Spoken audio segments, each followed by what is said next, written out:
It's good to spice things up sometimes. In life, in the bedroom, but most importantly, in game design. Like for example, in the original Crash Bandicoot games. Levels where you run away from a boulder or ride a wild animal really add a lot of variety to the game. And with Later Skater having 25 levels, I really want to make sure they all feel a little different to play.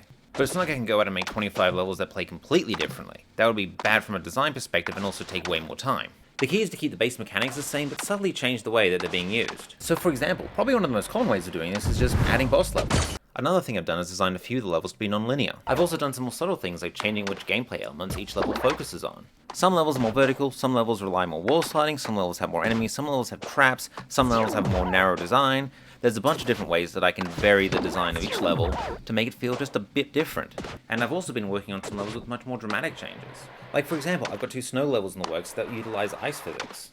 I've also decided to set one level on the moon where the player is affected by low gravity. And probably the most extreme change is this level I'm working on where I've basically converted the game into a 2D side-scroller.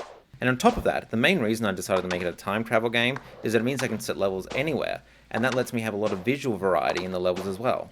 So for example, I have a Sioux level, a pirate level, a medieval level, a Colosseum level, a Japanese garden level. The list is endless. Well, not endless because there's 25, but there's a lot. And I've still got like 5 or so levels to decide a theme on, so if you've got a good historical period that you'd like to see represented in Later Skater, then leave it in a comment below. And if you want to see 5 of those levels yourself, you can play the demo on Steam right now. And if you want to see all 25 levels when the game is released, then please wishlist Later Skater on Steam. I'd really appreciate it because wishlisting helps me out a lot.